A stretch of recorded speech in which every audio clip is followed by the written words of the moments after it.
கோபினுக்கு ஒரு விளம்பரம் ஒன்று வரும் பார்த்துக்கிறீங்களா? சூன்யத்தை எப்படி பார்க்க முடியும் அப்படின்றதுக்கு இந்த செயின்ட் கோபின் ஆடை போய் பார்க்கணும். கண்ணாடிக்கு அவனா பண்ணுவா, இவன் போவான் அந்த ஷாப்புக்கு, தண்ணியை கழுவி எடுத்து வந்து மூஞ்சில் ஊற்றுற மாதிரி ஊற்றுவான். அவன் பயந்து நிற்பான்.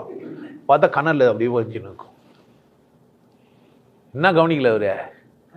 கண்ணாடியா அந்த அளவுக்கு டிரான்ஸ்பரண்டாக இருக்குது அந்த கண்ணாடி. அதனால் என்ன பண்ணிட்டாரு, தண்ணி ஊற்றும் போது கூட பார்த்து பயந்துட்டாரு. இப்போ டிரான்ஸ்பரண்டாக ஒரு கண்ணாடி இருக்குதுன்னு எனக்கு தெரிஞ்சிச்சுன்னா பயம் போயிடுச்சு. கண்ணாடி இருக்குதுன்னாக்கா இப்போ சூன்ய தரிசனத்தை இது ஒரு உதாரணத்துக்கு தான் சொல்ல முடியும். பட் அது அனுபவம் ஆனாதான் இது என்ன உண்மை. பட் இது ஒரு ஐடியாலஜி, அவ்வளோதான்.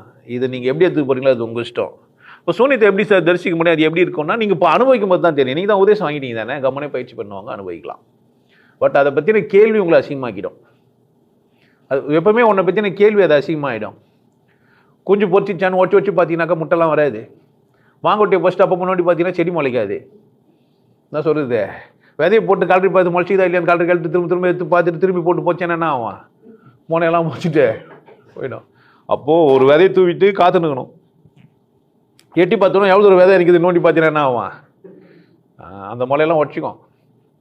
அந்த மாதிரி இல்லாமல் நீங்கள் பாட்டு கம்பெனி பயிற்சி பண்ணால் அதை அனுபவிக்கலாம். பட் செயின்ட் கோபின் ஒரு உதாரணம் அப்படி தான் அது இருக்கும். நான் உபதேசம் வாங்கும்போதே சொல்லுவேன், நீங்கள் காரில் உட்காந்து கண்ணாடியில் பார்க்குற மாதிரி தான் கண்ணாடி போல் முன்னாடி அது இருக்குதுன்ட்டு.